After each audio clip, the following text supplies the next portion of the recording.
Hello internets, Jesus loves you. My name's Cody, and this is the Christian News Show we do on Tuesdays. And real quick before we get to the show, because I know I have a few prayer warriors here, at 10 o'clock Pacific Standard Time, 11 o'clock my time, I will be in an interview that could be just life-changing. I talked a little bit about it on my last video that was not a news show, but it's not the end of the world if I don't get it, but it would just be, it'd be life-changing. And our first story of the day is about Snoop Dogg, because we need to talk about some light topics if we're going to be talking about our last story of the day. For those who don't know, Snoop Dogg considered himself a Rastafarian for the last few years. Rastafarian is a religion that was founded in the 1930s in Jamaica. And though Snoop Dogg labeled himself as such, I actually looked up Rastafarian, make sure that my facts were right, and I found a bunch of articles on how Rastafarians don't think that he took his faith seriously. So take this as you will, but Snoop Dogg is now identifying as a born-again Christian. And now that I say it out loud, is there any other kind of Christian? I've never really thought about that. Born-again Christian. Are there not born-again Christians? Because I feel like that's part of the whole thing.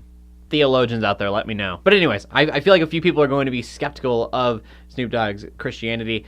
I believe that if he says he is, then I'm never going to tell someone that they're not. I like the way C.S. Lewis thinks about it, and that is that you don't know anyone's heart, so you shouldn't say someone is or isn't a Christian. That's not your right to really say. But you can, I think, have an opinion of whether or not they are a good or a bad Christian. I think one of the worst things that we could do, though, is try to take that away from someone. So this doesn't just come with a proclamation, but he actually released a gospel album. I have not listened to the entire album because it is 32 songs. Also, don't judge me, I'm just not a huge fan of that classic gospel genre sound, which is surprisingly a lot of what this is. So far what I've heard one song that was more of an R&B sound, but a lot of it sounds kind of like Kirk Franklin's more gospel sounding stuff. I'm just saying, someone's got to let him know that Christian hip hop is a thing. But no, I think it's extremely cool. I always get really excited when I hear that a celebrity has become a Christian. He's just one of those people that could have a lot of influence on many others. Going on to our next story of the day, it kind of shows that I'm a little bit of a hypocrite at times. There's this huge mega church in Carlton, Texas called Covenant Church. Now this church is huge and therefore has a ton of money. Instead of using it on advertising for their Easter service, which is what they usually would have done with it, they decided to help their congregation, those who were in need. They paid the medical bills of over 4,000 people.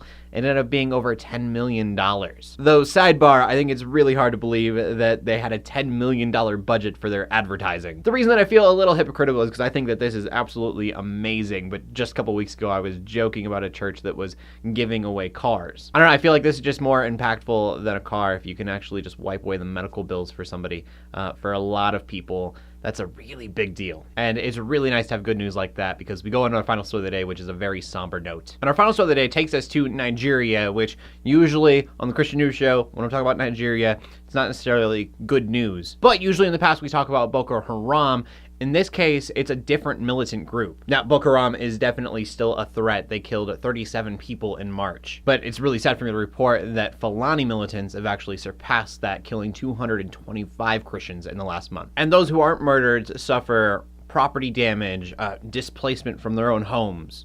And there was a little while where I talk about persecution every single week. I try not to talk about it all the time, but it is definitely something that we also need to be aware of. It's a thing that's happening, and the more people know, the more people can care, the more that can be done. It's been one of my prayers over the last couple of years reporting on people like Boko Haram, that Nigeria becomes one of the most Christian countries in the world. Because someday the terror will end, churches will be built, and people will be able to worship God without having to fear for their lives. And if that doesn't happen, then those in Nigeria who honestly probably have more courage than I could ever have, who stay steadfast in their faith, we know that there'll be a day where there's no more tears and no more crying and no more sorrow. But I do pray that peace comes before that. But let's bring it to the end of the show. The question of the day is going to go back to the first story. I feel like every time we talk about a celebrity becoming a Christian, I usually say, what celebrity would you like to be a Christian? And your answer is usually all of them. Duh, Cody. So the question of the day today is going to be, what celebrity became a Christian that you were most excited about?